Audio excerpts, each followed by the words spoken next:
오늘 최순애가 준비한 하나님의 말씀 강해 설교는 느헤미야 2장입니다. 오늘은 거룩한 주일이에요. 새벽 예배 드리고 11시 예배 드리고 2시 예배 드리고 지금은 늦은 밤이에요. 하늘이 무너져도 강해 설교는 그래도 해야 되겠죠. 자, 오늘은 최순애가 준비한 느헤미야 2장 가지고 강해 설교를 지금부터 시작하겠습니다. 느헤미야가 어떻게 하나님과 싸워서 이겼는가? 하나님과 싸워서 이겨? 야, 정말 느헤미야가 어떻게 하나님과 싸워서 이겼는가를 앞장에서 다 봤잖아요. 여러분 다 아시잖아요. 오늘 본장은 느헤미야 2장이에요. 오늘 본장에서는 야곱처럼 그가 사람들도 설득시켰다는 것을 우리는 다 읽게 되고요. 따라서 하나님께서는 그의 기도를 다 들으시고요. 하나님께서는 느헤미야 기도를 다 응답해 주시고 다 들으시는 거야. 물론 우리의 기도도 당연히 들으시죠. 하나님께서는 느헤미야의 기도를 다 들으시고요. 또 들으실 뿐만이 아니라 응답을 해주셨잖아요. 응답을 해주셨다는 것을 다 알게 됐잖아요. 최순애가 강의 설교했잖아요. 그는 왕에게 그가 예루살렘으로 가서 성벽을 중수할 수 있도록 위임장을 내려줄 것을 이렇게 요청을 했어요. 그리고 왕은 그의 요청을 다 허락했고요. 네가 요청해, 이거 요청해, 저거 요청해, 허락 다 허락했고요. 그에게 필요한 것을 다 마련해 줬어요. 얼마나 좋아요. 이 말씀은 1절부터 8절까지. 그는 그의 여행을 방해하려 하고요. 9절부터 11절까지 그의 일을 비웃던 그 원수 적들을 다 물리쳤어요. 이 말씀은 19절과 20절에 20절에 다 기록이 되어 있어요. 그는 황무한 성벽을 살펴보고요. 그의 백성들에게 자기와 함께 이 선한 사업, 이 좋은 사업, 선한 사업, 착한 사업, 이 선한 사업에 동참해 줄 것을 이렇게 또 설득을 시켰어요. 설득하면은 대부분 사람들이 다 설득하는데 응답해 주잖아요. 이 말씀은 12절부터 16절까지 있고요. 곧 그것을 중수할 수 있는 일손들을 얻을 수가 있었는데요. 이 말씀은 17절과 18절에 있어요. 이처럼 하나님은 그에게 맡겨주는 그 사업을 통해서 그를 아주 다 인정해 주시는 거예요. 자, 그러면은 지금부터 설교 제목은 왕에 대한 느헤미야의 요청. 지금부터 본문 말씀은 느헤미야 2장 1절부터 8절까지. 1절. 아닥사스다 왕 20년 니산월에 왕의 앞에 술이 있기로 내가 들어 왕에게 드렸는데 이전에는 내가 왕의 앞에서 수색이 없었더니 2절 왕이 내게 이르시되 내가 병이 없거늘 어찌하여 얼굴에 수색이 있느냐? 너 질병 없잖아. 근데 왜 얼굴에 근심 걱정이 있어? 그 말이죠. 왜 수색이 있느냐? 그 말이죠. 이는 필연 내 마음에 근심이 있음이로다. 그때에 내가 크게 두려워하여 3절 왕께 대답하되 왕은 만세수를 하옵소서. 나의 열조의 묘실이 있는 성읍이 이제까지 황무하고 성문이 소화되었사오니 내가 어찌 얼굴에 수색이 없사오리까? 4절 왕이 내게 이르시되 그러면 내가 무엇을 원하느냐? 너 뭘 원해? 네가 무엇을 원하느냐? 하시기로 내가 곧 하늘의 하나님께 묵도하고 5절 왕에게 고하되 왕이 많이 즐겨하시고 종이 왕의 목전에서 은혜를 얻어싸우면 나를 유다 땅 나의 열조의 묘실 있는 성읍에 보내어 그 성을 중건하게 하옵소서 하였는데 6절 그때에 왕 후도 왕의 곁에 앉았더라. 왕이 내게 이르되 내가 몇 날에 행할 길이며 어느 때에 돌아오겠느냐 하고 왕이 나를 보내기를 즐거워 하시기로 내가 기한을 정하고 7절 내가 또 왕에게 아뢰되 왕이 만일 즐겨 하시거든 강 서편 총독들에게 내리시는 조서를 내게 주사 저희로 나를 용납하여 유다까지 통과하게 하시고 8절 또 왕의 살림 감독 아삽에게 조서를 내리사 저로 전의 속한 영문의 문과 성곽과 나의 거할 집을 이하여 들보 제목을 주게 하옵소서 하매 내 하나님의 선한 손이 나를 도우심으로 왕이 허락하고 아멘. 예, 이거 오늘 본문 말씀입니다. 이 본문 말씀 가지고 최순애가 준비한 강해 설교를 지금부터 할 건데요. 느헤미야가 그 백성들에게 위로를 줍시사고 이렇게 간구했을 때 아마도 다윗의 말을 예루살렘 성을 쌓으소서 시편 51편 18절 말씀에 비록 간구했을 것이에요. 그는 가만히 앉아서 이제 나는 더 이상 할 일이 없으니 하나님께서 하실 일을 하시도록 하자고 이렇게 말하지 않고요. 그 자신이 직접 그것을 위해서 어떠한 일을 할 수 있는가를 찾아봤어요.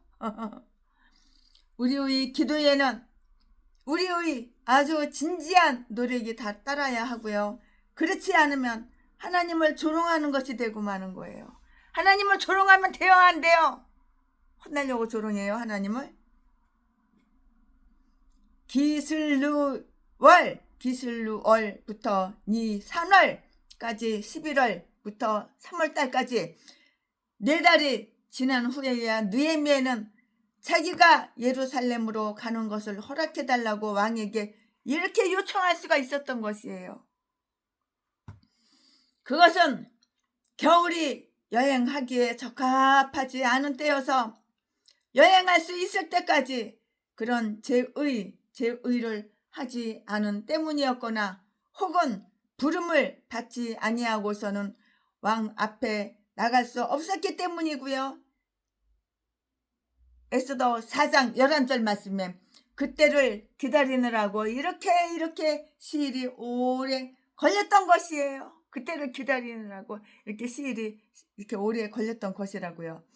그러나 이제 그가 왕의 시중을 들 기회가 왔을 때 그는 왕이 자기에게 관심을 가져주기를 바랬어요. 은근히 바랬겠지? 우리에게는 이처럼 왕중의 왕께 말씀드리는 시간이 제한되어 있지가 않고요.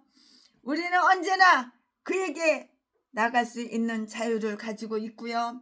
은혜의 보좌 앞에 나가기에 알맞지 아니한 시기란 없는 것이에요.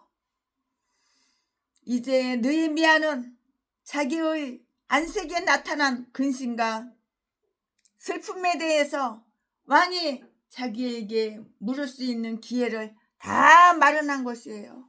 왕이 나에게 물어볼 수 있는 그 기회를 다 이렇게 마련을 한 것이라고요.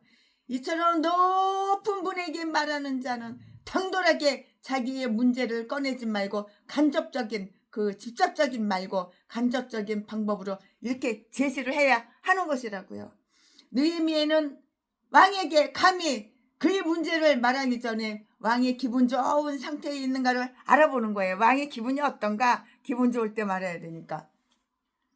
그는 이러한 방법으로 그를 시험해 보았고요. 그의 왕의 요청을 받았을 때 왕이 그의 안색, 얼굴, 그 표정, 안색을 갖다가 기분이 나쁜가? 우리 왕이 지금 기분이 나쁜 거야? 기분이 좋은 거야? 그 안색을 살펴주기를 기대하면서 술을 따라주는 거예요. 술을 그렇게 따르면서 이제 왕의 얼굴을 살피는 거야. 왕의 기분이 좋은가 나쁜가. 그는 평소에 그는 평시 왕의 앞에서 슬픈 내색을 보이지 않았고요. 슬픈 일을 당한 자는 들어오지 못하게 한 에스더 4장 2절 말씀에 왕궁의 법도대로 조선 사람 이렇게 왕궁의 법도대로 이렇게 그것을 지켜야만 한다고요. 따라서 행했다고요. 비록 그는 타국인으로서 사로잡혀 온 자였지만 편안하고 아주 유쾌하게 이렇게 지낼 수가 있었고요. 선한 사람들은 믿음의 생활이 즐겁다는 것을 세상에 확인시키며 믿는 자는 우울한 사람들이라는 그 비난을 떨쳐버리기 위해서 자기들의 그 일을 아주 즐겁게 해 나가야 하는 것이에요. 그러나 모든 일에는 다 때가 있는 법이에요. 모든 일에는 다 때가 있어요. 웃을 때가 있고 울을 때가 있고 태어날 때가 있고 죽을 때가 있고 병들 때가 있고 치료받을 때가 있고 가난할 때가 있고 부자가 될 때가 있고 그렇게 다 법이 있는 거예요. 전도서 3장 4절 말씀. 이제 느헤미야는 자기가 슬퍼해야 할 일을 알았고요. 그것을 나타냈어요. 사람이 이렇게 눈치가 빨라야 하는 거예요. 언제 나타나야 되지? 언제 살펴야 되지? 그 눈치가 있어야 되는 거야. 예루살렘의 비참함은 그가 슬퍼하지 않을 수 없는 일이었고요. 그의 아주 슬픈 안색은 왕에게 그 이유를 물을 기회를 준 거예요. 얼굴을 갖다가 잔뜩 슬픈 표정을 하고 있으면 왕이 물어볼 거 아니야. 너 왜 슬퍼? 왜 그래? 왜 얼굴이 이렇게 슬퍼? 왜 이렇게 슬퍼 보이냐? 물어볼 거 아니야. 그때 이제 딱 말하려고. 찬스, 기회는 이때다. 그러고 그냥 딱 말하는 거야. 그의 슬픈 안색은 왕에게 그 이유를 물을 기회를 주었는데요. 그가 슬픔을 가장한 것은 아니었고요. 그는 정말 요셉의 환난에 대해서 슬퍼한 것이지 자기들이 그 얼굴을 손상시키는 위선자들과 똑같지는 않았어요. 그러나 필요할 때는 그의 슬픔을 감출 수가 있었는데요. 그 마음은 은밀한 비통을 잘 알고 있고요. 또 웃음 가운데는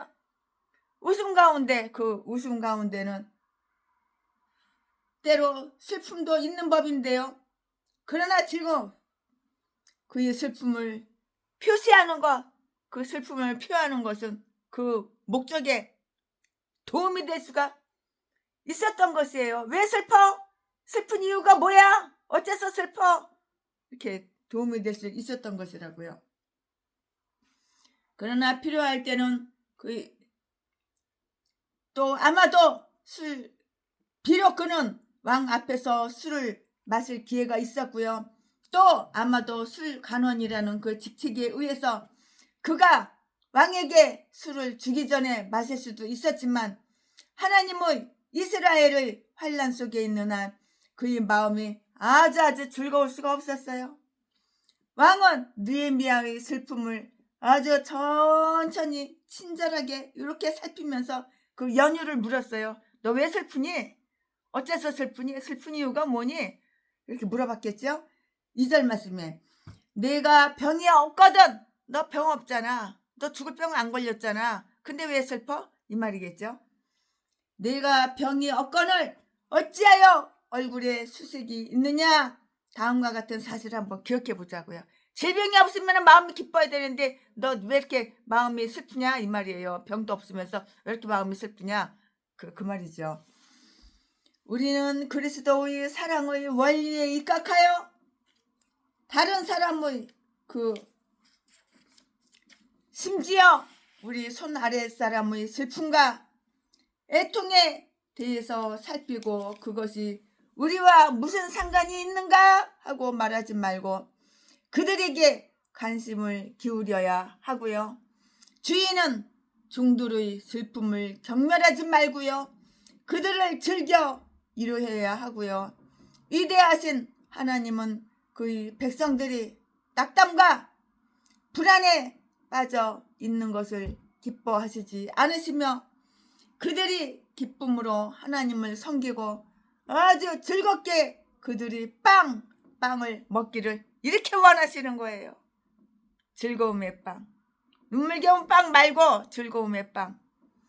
병든 사람이 고통과 두려움 때문에 왜 고통이 있고 왜 두려움이 있어요? 병들었으니까 통증이 있으니까는 고통이 있지. 자기 뒤질까봐 자기 죽을까봐 두려움이 있지.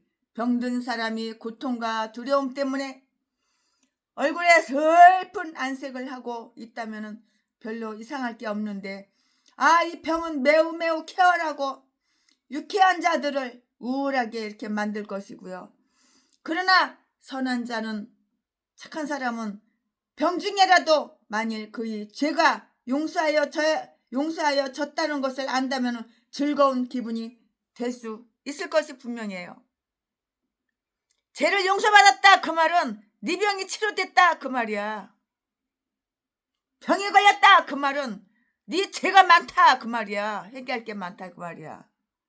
죄 때문에 병이 왔다 그 말이야. 근데 하나님께서 네 죄를 용서해 줬어 그 말이 무슨 뜻이야? 나 병 치료됐다 이거야. 하나님이 다 고쳐줬다 이 말이야. 그러나 선한 자는 병중에라도 만약에 그의 죄가 용서하여졌다는, 사하여졌다는 것을 안다면 즐거운 기분이 될 수 있을 것이라고요. 병이 치료되니까 얼마나 마음이 기뻐요. 병 없이, 질병 없이 지내면 매우 큰 은혜이므로 우리가 질병에서, 병에서 해방되어 있는 한 외적인 짐에 눌러 지나치게 낙담해서는 이거는 안 되는 거예요. 그러나 우리 자신의 죄와 다른 사람의 죄, 그리고 하나님의 교회의 재앙에 대한 그 슬픔은 우리가 들지 않았다 하더라도 우리의 안색을 우울하게 만들지 않을 수는 없을 것이라고요. 이유가 바로 여기 있는 거예요. 느헤미야는 아주 겸손한 마음과 두려움을 품고요. 느헤미야가 슬퍼하는 그 이유를 왕에게 이야기를 한 거예요.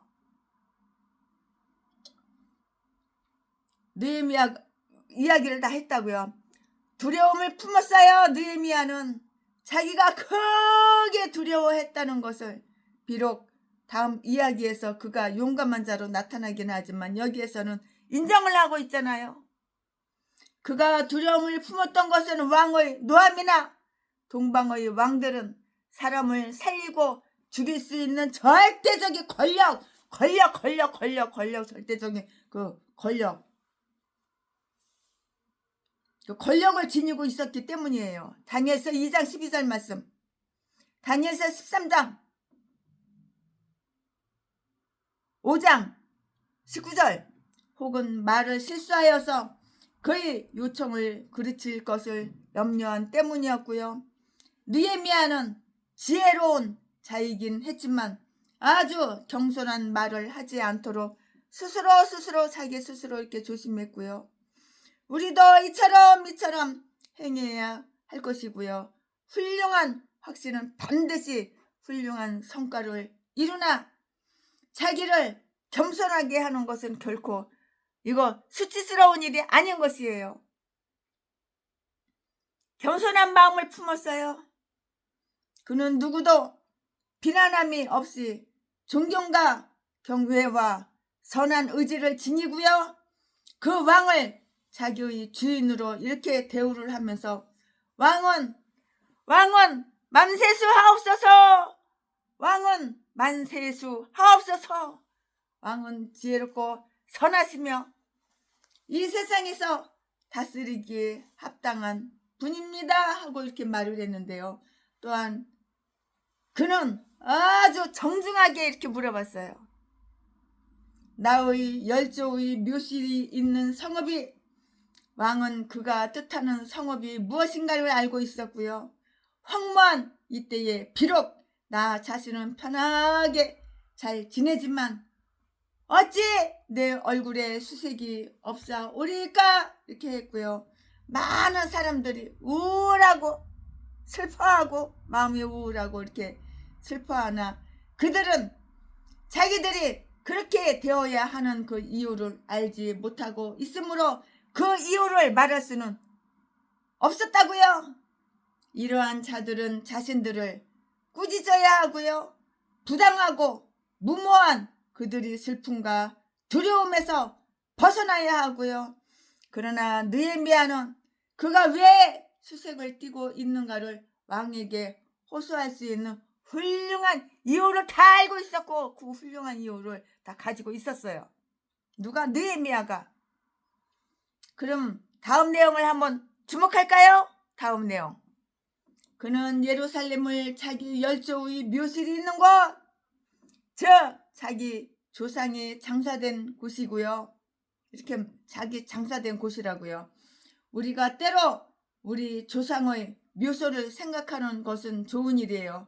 우리는 조상들을 생각할 때 그들이 영예나 직함, 집이나 재산 등을 이렇게 생각하기가 아주 쉬워요.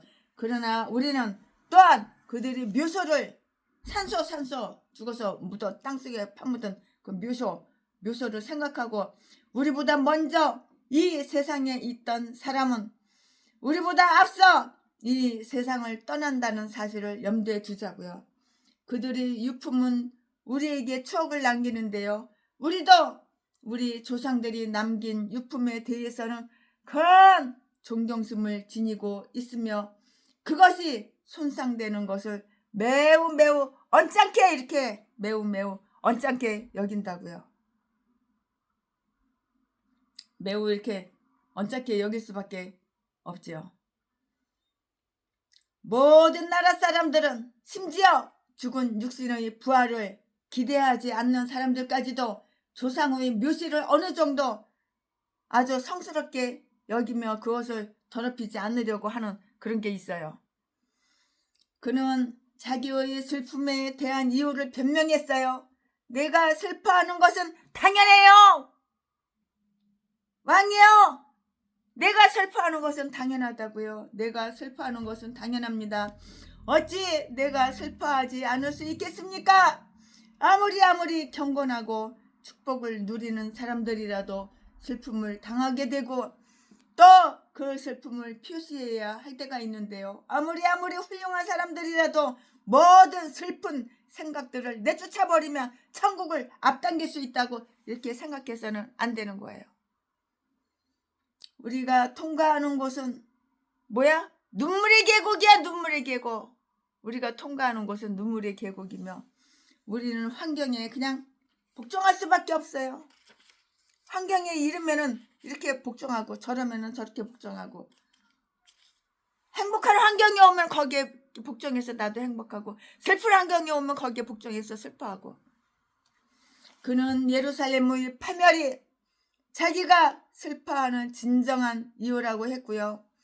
교회가 당한 비탄스러운 모든 일들, 특히 교회의 황폐는 모든 선한 백성들, 하나님의 영광에 관심을 두고 있는 모든 자들, 그리고 그리스도의 신비로운 몸의 살아있는 그 지체가 되는 모든 자들과 공공의 복리를 생각하는 사람들에게 아주 슬퍼하고요. 애통해 하는 일이 되고요. 또 마땅히 그렇게 되어야 하는 것인데요. 그들은 시온의 티끌까지도 아끼는 거예요. 그들은 시온의 티끌까지도 아낀다고요. 이 말씀은 시편 102편 14절에 기록이 되어 있어요. 왕은 느헤미야가 자기의 마음을 말할 수 있도록 용기를 준 것이에요. 왕이 느헤미야가 자기 입에서 자기 그 얼굴에 안색이 안 좋은 거 슬픈 표정을 난 거 그거를 말할 수 있도록 이렇게 용기를 준 것이라고요. 그리고 느헤미야는 이에 따라 자기의 마음을 다하여 하나님께 간구를 했어요. 4절 말씀에. 왕은 그에게 호감을 가지고 있었으므로 우울한 그의 모습을 보는 것을 좋아하지 않았고요.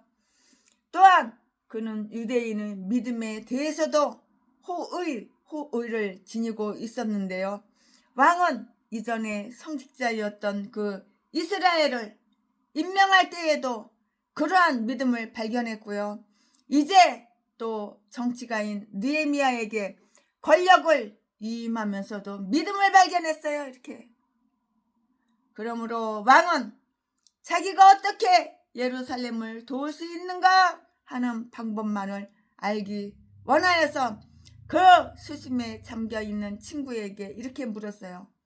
그러면 내가 무엇을 원하느냐? 너 그러면 네가 원하는 게 뭐야? 네가 그러면 무엇을 원하느냐?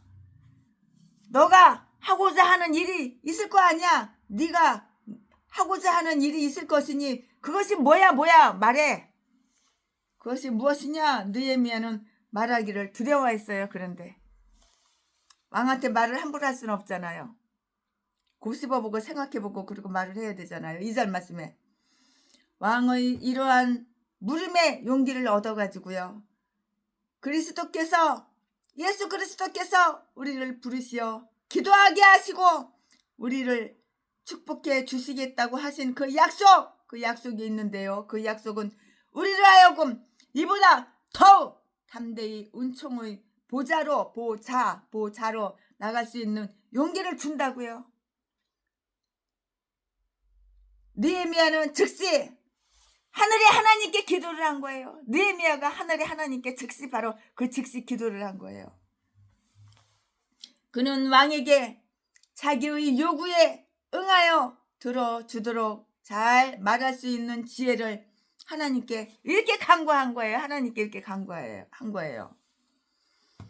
왕들이 총애를 구하려는 자들은 왕이신 하나님의 은총을 먼저 받아야 하는 거예요. 이렇게 순서가 있어요. 먼저 할 게 있고 나중에 할 게 있고. 그는 이 막강한 군주보다도 무한히 높으신 하늘의 하나님께 기도를 했고요. 그것은 아주 장엄한 기도가 아니고요. 그는 그렇게 할 여유가 없었는데요. 아주 비밀스럽고 갑작스러운 절규였다고요. 그리하여 그는 자기의 마음속에 있는 말들을 이해하시는 하나님께 그 마음을 다 이렇게 아랬어요. 그 마음을 다 이렇게 하나님께 다 아랜 거예요. 여호와여, 제게 지혜의 입을 주시옵소서. 그리하여 여호와여, 이 사람 앞에서 은혜를 입게 하옵소서. 이 사람이 누구야? 왕이잖아, 왕. 경건한 절규를 하나님께 올리는 것은 좋은 일이고요. 특히 특별한 경우를 당해서는 더욱 그런데요. 우리가 어느 곳에 있든지 하늘을 향해서 열려있는 길을 발견하게 될 것이고요. 하늘을 향한 길은 어떤 일도 방해하지 않을 것이고요. 오히려 그것을 더 좋은 방향으로 이끌게 이렇게 될 것인데요. 그러므로 어떠한 일로도 그것을 방해하지 말고 돕도록 이렇게 하고요. 느헤미야는 바로 이때를 염두에 두고 아주 엄숙한 기도를 드렸는데요. 1장 11절 말씀에 그러나 이제 그때가 다가오자 그는 다시 기도를 했어요. 뭐라고 기도했을까요? 무형식적인 절규와 엄숙한 형식을 갖춘 기도는 서로를 이렇게 배제하는 것이 아니라 상호를 이렇게 상호를 보완해야 하는 것이에요. 느헤미야는 왕에게 겸손하게 요청을 했어요. 뭐라고 요청했을까요? 그가 이렇게 할 수 있는 용기를 얻게 되자 왕의 지혜에 매우 겸손하게 이렇게 복종하는 태도를 가지고 간청을 올렸으나 5절 말씀에 느헤미야 그의 태도는 매우 솔직했어요. 진실하고 솔직하고 정직한 거야. 정말 솔직한 거야. 거짓말 안 시켰어. 솔직한 거야. 그는 장관으로서 유다 땅에 가 예루살렘 성을 증건하기 위해서 얼마 동안을 즉 우리가 짐작할 수 있듯이 아주 여러 달 동안을 허락해 줄 것을 이렇게 요청하고 이렇게 간청했어요. 간절하게 요청했다고요. 그리고 나서 그가 다시 왕의 명령을 얻었는지 아니면 왕에게 왔다가 다시 돌아갔는지 그거는 최순애가 안 봐서 모르겠지만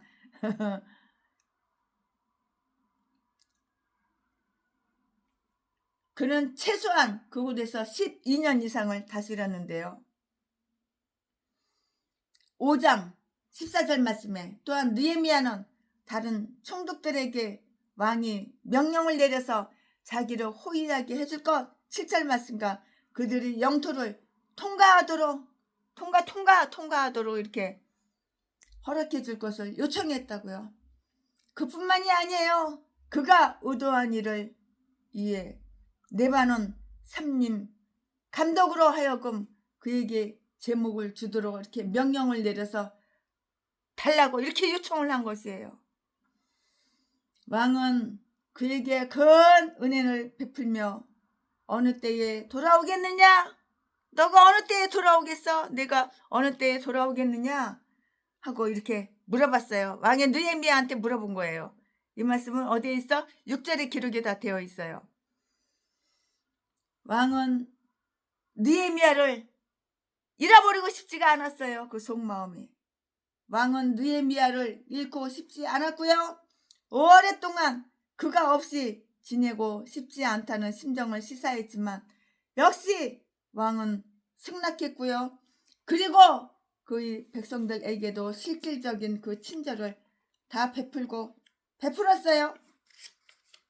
또한 그 이임장에 삼립에 넣을 사랑이 있으면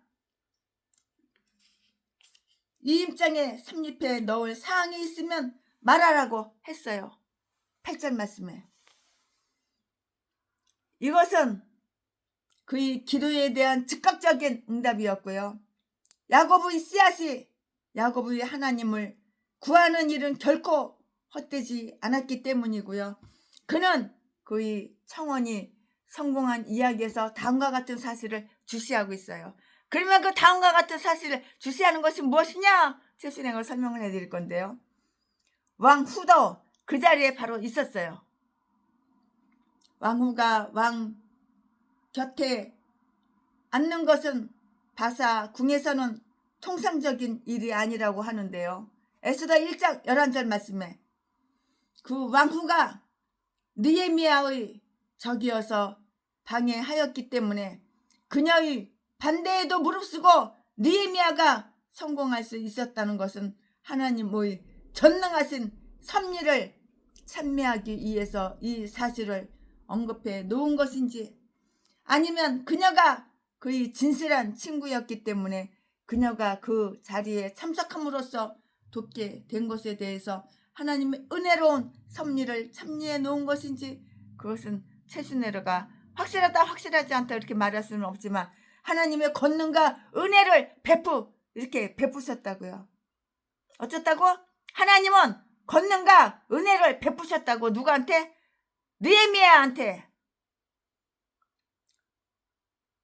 그가 목적을 이룰 수 있었던 것은 왕에 대한 그의 공적이나 세력 혹은 그의 훌륭한 처사 때문이 아니라 그의 하나님의 선한 손이 그를 도왔기 때문이었고요. 은총을 입은 영혼을 지닌 자들은 그들에게 베풀어지는 모든 은혜로운 일 속에서 하나님의 손, 곧 그의 선하신 손을 깨닫고요. 이것은 여호와의 행하심으로 배나 따블이나 더욱 기쁨을 느끼게 되는 것이에요. 아멘. 지금부터는 설교 제목이 바뀌어요. 본문 말씀이 바뀌어요. 지금부터 설교 제목은 느헤미야의 예루살렘 여행. 느헤미야의 예루살렘 여행. 지금부터 본문 말씀은 느헤미야 2장 9절부터 20절까지. 9절. 군대 장관과 마병을 보내어 나와 함께 하게 하시기로 내가 강 서편에 있는 총독들에게 이르러 왕의 조서를 전하였더니 10절 호론 사람 산발락과 종 되었던 암몬 사람 도비야가 이스라엘 자손을 흥황케 하려는 사람이 왔다 함을 듣고 심히 근심하더라. 11절 내가 예루살렘에 이르러 거한지 3일에 12절 내 하나님이 내 마음을 감화하사 예루살렘을 위하여 행하게 하시니를 내가 아무 사람에게도 말하지 아니하고 밤에 일어나 두어 사람과 함께 나갈새 내가 탄 짐승 외에는 다른 짐승이 없더라. 13절 그 밤에 골짜기 문으로 나가서 용정으로 분 문에 이르는 동안에 보니 예루살렘 성벽이 다 무너졌고 성문은 소화되었더라. 14절 앞으로 행하여 샘 문과 왕의 못에 이르러는 탄 짐승이 지나갈 곳이 없는지라. 15절 그 밤에 시내를 쫓아 올라가서 성벽을 살펴본 후에 돌이켜 골짜기 문으로 들어와서 돌아왔으나 16절 방백들은 내가 어디 갔었으며 무엇을 하였는지 알지 못하였고 나도 그 일을 유다 사람들에게나 제사장들에게나 기인들에게나 방백들에게나 그 외에 일하는 자들에게 고하지 아니하다가 17절 후에 저희에게 이르기를 우리의 당한 공경은 너희도 목도하는 바라. 예루살렘이 황무하고 성문이 소화되었으니 자 예루살렘 성을 중건하여 다시 수치를 받지 말자 하고 18절 또 저희에게 하나님의 선한 손이 나를 도우신 일과 왕이 내게 이른 말씀을 구하였더니 저희의 말이 일어나 건축하고자 하고 모두 힘을 내어 이 선한 일을 하려 하매 19절 호론 사람 산발락과 종이 되었던 암몬 사람 도비야와 아라비아 사람 게셈이 이 말을 듣고 우리를 없인 여기고 비웃어 가로되 깔보고 무시한 거야. 우리를 없인 여기고 비웃어 가로되 너희의 하는 일이 무엇이냐 왕을 배반코자 하느냐 하기로 20절 내가 대답하여 가로되 하늘의 하나님이 우리로 형통케 하시리니 그의 종 우리가 일어나 건축하려니와 오직 너희는 예루살렘에서 아무 기업도 없고 권리도 없고 명록도 없다 하였느니라. 아멘. 예, 이거 오늘 분 말씀입니다. 이 분 말씀 가지고 나머지 이어서 강의 설교를 쭉쭉쭉쭉 이어서 할 건데요. 우리는 여기서 다음과 같은 사실을 알 수가 있고 다음과 같은 사실을 배울 수가 있어요. 알 수가 있어요. 느헤미야가 어떠한 모습으로 왕궁을 나왔는가? 궁금하죠? 스승에도 궁금해요. 왕은 군대 장관과 마병을 보내요. 마병. 그 말 타는 병사들, 군인, 군대 마병을 보내어서 그와 함께 가도록 이렇게 명령을 했고요. 이 말씀은 어디 있어? 9절에 있는데요. 그리하여 이들로 하여금 그를 호위하고 그의 왕이 즐겨 경의를 표하는 잘하는 것을 보임으로써 왕의 모든 종들도 그를 존경해 주도록 하였고요. 왕중의 왕께서도 이처럼 당신이 이렇게 보내는 자들을 보호하실 것이고요. 천사의 무리를 그들에게서 옹이시켜서 그에게 존귀를 부여하실 것이라고요. 그가 간 나라에서는 그는 어떠한 대우를 받았는가? 그러면 그가 간 나라에서 어떤 대우를 받았어? 우리나라 왕이라는 인간도 미국 가서는 똥개 취급받았어, 대우를. 그러나 중국 가서는 어마무시하게 떠받들고 하늘의 하나님처럼 대우를 받았어.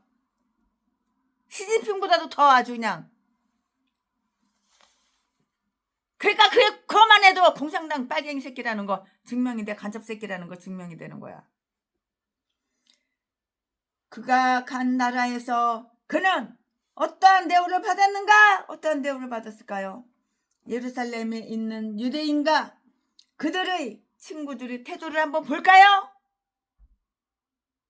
그가 그의 임무를 감추고 있는 동안에 그들은 그를 거의 거들떠보지도 않았어. 똥개 취급받은 거야. 똥개 취급. 발길을 팍 차면 깽깽깽깽거리면서 도망가는. 거들떠보지도 않았어. 똥개 취급받은 거야. 그가 예루살렘에 3일이나 머물렀으나 11절 말씀에 그 성읍의 높은 자들이 그의 도착을 환영하면서 그를 모시고 가지도 않았고요. 그는 알려지지 않은 채 머물러 있었고요. 그 왕은 그에게 마병을 함께 보내주었으나 유대인은 아무도 그를 이렇게 맞으러 나오지 않았어요. 똥개 취급받은 거지. 완전히 똥강아지 새끼 똥개 취급받은 거지. 그에게는 그가 타고 온 짐승 외에는 아무 짐승도 없었고요. 12절 말씀에 지혜로운 자와 두 배의 영예를 받을 만한 가치가 있는 자는 다른 사람의 주목을 받기 위해서 시위를 하거나 소란을 피우지 않는다고요. 자기들이 아무리 그러한 축복을 가지고 왔을지라도 역시는 역시야. 역시 그렇다고요. 세상은 멀지 않아서 아침이 올 때 권세를 잡을 자를 알지 못하고 있고요. 그들은 숨겨져 있다고요. 요한일서 3장 1절 말씀에 그들은 그에게 대해서 별 관심이 없었겠지만 그는 그들과 그들의 형편을 아주 주의 깊게 이렇게 살폈어요. 그는 깜깜한 밤중에 일어나서 허물어진 성벽을 살펴보았고요. 13절 말씀에 아마도 그는 옛날 세워진 그 초석이 다시 사용되어 줄 수 있는가? 또 어떤 재료로 만들어졌는가를 달빛에 의해서 살펴보면서 그들이 무슨 일을 해야 하고 또 무슨 방법으로 그 성을 쌓아야 하는가를 관찰했다고요. 그러면은 다음 사실을 한번 명심해 볼까요? 선한 사업도 먼저 아주 심사숙고 철두철미 심사숙고 되었을 때야 잘 이루어질 수 있는 법이에요. 내가 여기다 기회를 개척을 해. 철두철미 심사숙고 해야지 그 기회를 잘 이끌어갈 수 있는 거야.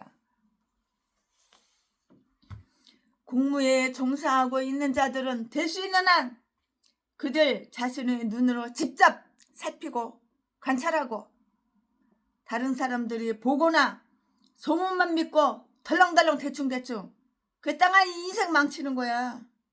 그렇게 일을 해서는 안 되는 거야.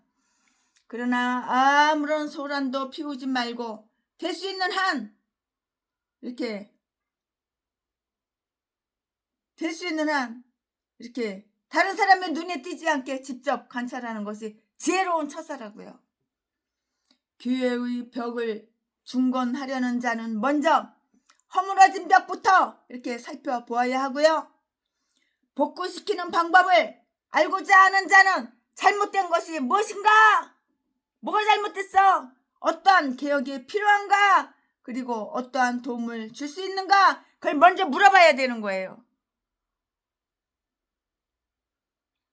그가 그곳을 다스리는 자들과 백성들에게 그의 의도를 밝혔을 때 그들은 기꺼이 협력해줬어요. 그는 처음에 그가 무슨 일로 왔는지 그들에게 말해주지 않았는데요. 16절 말씀에 그것은 그가 그것을 행하는 것을 거칠애를 위한 것으로 하지 않았고요. 또 만약에 그 일이 실행할 수 없다는 것이 발견될 때 그가 영예롭게 물러갈 수 있도록 하기 위해서였을 것인데요. 정직하고 겸손한 사람들은 자손이나 그 밖의 선한 일을 시작하기도 전에 먼저 나팔을 불지 않는 거예요. 이게 나발라발라발라발라 오두방정 나팔 불지 않는 법이라고요. 그러나 사람이 입이 무거워야지. 그러나 느헤미야는 사태를 싹 이렇게 살피고 심사숙고해. 철두철미 심사숙고한 이후에 아마도 지도자들과 백성들이 협조할 의향을 다 다 꿰뚫어봐 안 후에 그는 하나님이 자기의 마음을 감화하사 12절 말씀에 예루살렘 성을 중건하게 17절 말씀에 17절 말씀에 했다는 말을 그들에게 다 들려줬어요. 그는 그들에게 아주 대단히 정당하게 이렇게 제의를 했다고요. 우리의 당한 공경은 너희도 목도하는 바라. 우리의 당한 이 공경 너희들도 다 알잖아. 몰라? 알잖아. 우리의 당한 공경은 너희도 목도하는 바라. 네 눈으로 다 똑똑히 봤잖아. 우리가 얼마나 우리 주위에 있는 원수 적의 위협을 받고 있는가. 그들이 우리를 어리석고 보잘것없는 자로 비난하는 것이 얼마나 정당한 일인가. 그리고 그들이 원할 때마다 얼마나 쉽게 우리를 먹이로 삼는가. 우리를 먹잇감으로 하는 거야. 그 인간들은 우리를 먹이로 삼는가 너희도 잘 알 것이다. 자, 그러므로 성을 중건하자 이렇게 했고요. 그는 그들 없이는 그 일에 착수하려 하지 않았고요. 그것은 한 사람이 할 수 있는 일이 아니었잖아요. 비록 그가 왕의 임명을 띠고 왔지만 그들을 문책하거나 책망하거나 건방지게 명령을 하지 않았다고. 단지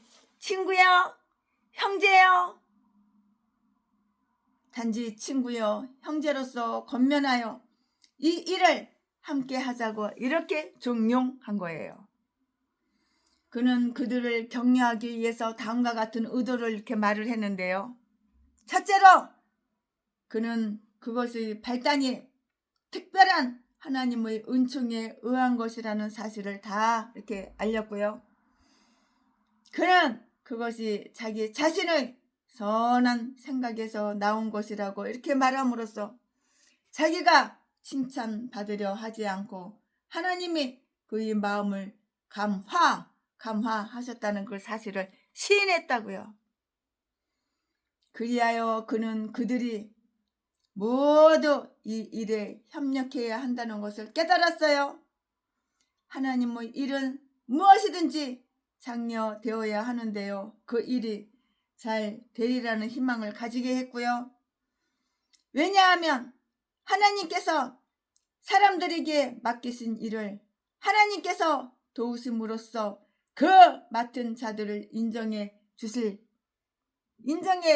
것이기 때문인 것이에요. 이유가 바로 여기에 있어요. 첫째 말씀드렸죠. 이제 둘째, 그는 특별하신 하나님의 섭리로 이 일이 진행되리라는 것을 알렸고요. 그는 그 왕의 명령을 구하고요. 얼마나 빨리 그 왕의 허락을 얻을 수 있었으며 왕의 호의가 그의 의도를 얼마나 빨리 진척시켰는가를 그들에게 말함으로써 하나님의 선한 손이 그를 도우셨다는 것을 다 이렇게 알렸다고요. 하나님께서 그렇게 기뻐하시는 일이라는 것을 알았을 때 그와 그들은 용기를 얻어서 그 일에 이렇게 착수할 수 이렇게 있었을 것이라고요. 이리하여 느헤미야는 그것을 그들에게 다 제안했어요. 느헤미야가 그들에게 이렇게 제안을 했다고요. 그리고 그들은 곧 이렇게 결심을 하고 모두 힘을 합해서 그를 도와준 거예요. 일어나 건축하자. 그들은 이렇게 시급한 일을 시도해 보지도 않고 오랫동안 가만히 앉아 있었던 것을 아주 창피하게 이렇게 여겼는데요. 그리하여 이제 그들이 나태함부터 깨어나서 스스로 분발하고 또 서로를 건면하기로 이렇게 결심했고요. 일어나자는 것은 그 일을 완수해야 할 자로서 열심히 아주 부지런히 그리고 결단력 있게 일하자는 것이고요. 그리하여 그들은 모두 힘을 내어 이 선한 일을 하려 했고요. 그것은 다음 사실을 뜻해요. 그러면 그 다음 사실은 무엇인가? 세순애가 설명해 드릴 것인데요. 선한 일을 행하려는 훌륭한 지도자가 한 사람만 있다면, 딱 한 사람이라도 있다면, 한 사람만 있다면 그 일을 할 수 있는 일손들은 곧 구할 수가 있는 거예요. 그들은 모두 황무한 예루살렘을 이렇게 목도했어요. 그들은 모두 황무한 예루살렘을 목도했다고요. 황무한 예루살렘을 두 눈으로 똑똑히 봤다고. 아무도 그것을 증거하자고 제안하지 않았는데요. 그러나 느헤미야가 그것을 제안했을 때 그들은 모두 응했어요. 예스 한 거예요. 예스. 그들은 모두 황무한 예루살렘을 목도했으나 아무도 그것을 증언하자고 이렇게 제안하지 않았다고 그랬잖아요. 그러나 느헤미야가 그것을 제안했을 때 모두가 응했다고 했잖아요. 선한 목적이 그 일을 밀고 나가는 모험을 감행할 단 한 사람이 없기 때문에 뜻을 이루지 못한다면 그것은 참 유감스러운 일이에요. 우리가 분기하여 우리 자신과 다른 사람을 축구하여 선한 일을 하게 함으로써 그 선한 일을 할 수 있도록 우리 자신과 다른 사람들의 힘을 감화시킬 수가 있는데요. 왜냐하면 우리의 의무를 게을리하게 되는 큰 이유는 우리가 그 일을 냉담하고 무관심하여 아주 우유부단함에 기인하는 것이기 때문이에요. 이유가 바로 여기에 있어요. 이제 유대인들에게 악을 행하고자 하던 자들은 느헤미야를 어떻게 받아들였는가? 그 한번 살펴볼까요? 하나님과 그의 백성 이스라엘이 축복한 자들을 그들을 저주를 했어요. 느헤미야가 얼굴을 드러낸 것만으로도 그들은 그냥 화가 난 거야. 그냥 혈기가 팍 나버린 거야. 그냥 10절 말씀에 2명의 사마리아 사람 즉 모압 태생인 산발락과 도비아는 이스라엘에 봉사하기 위해서 왕의 위임을 받고 무장하고 이렇게 오는 사람을 보았을 때 심히 근심을 했다고요. 근심 걱정을 한 거야. 그것은 이스라엘을 누르고 있는 자기들이 아주 보잘것없는 모든 술책이 이스라엘을 강화하려는 훌륭하고 고상하고 간대한 계획에 의해서 좌절되고요. 낭패되지 않을까? 이렇게 염려, 걱정을 한 것이라고요. 이유가 바로 여기에 있어요. 선한 사람들을 폭동적이고 파벌을 일삼으며 살려둘 가치가 없는 자들이라고 이렇게 군주에게 보고하던 자들이 자기들이 거짓을 보고한 바로 그들이 올바른 지도자를 만나게 되고 그들에 대한 비난이 사라지고 그들이 결백함이 드러나게 되고요. 그들을 살려둘 필요가 없을 뿐만이 아니라 믿을만 하다는 사실이 드러나는 것을 본다면 그것보다 더욱 선한 자들이 원수들에게 괴로운 일은 없어요. 그들은 그러한 자가 와서 공공연히 이스라엘 자손을 흥황케 하려 한다는 것을 알았을 때 마음이 초조해지지 않을 수가 없었고요. 사악한 자는 그것을 보고 근심을 할 것이에요. 아주 사악한 자들은 그것을 보고 마음의 근심 걱정을 하게 되는 거예요. 느헤미야가 일을 행하기 시작했을 때 그들은 방해하려 했으나 아무런 소용이 없었던 것이에요. 19절과 20절 말씀에 기록이 되어 있는데요. 그 적들이 얼마나 보잘것없는 이유를 들어 그를 낙담시키려 했는가 한번 볼까요? 그들은 이 일이 어리석은 짓이라고 이렇게 주장을 했고요. 그들은 우리를 어리석은 건축자라고 이렇게 업신여겨, 깔봐, 무시해, 비웃어, 업신여기고 비웃어.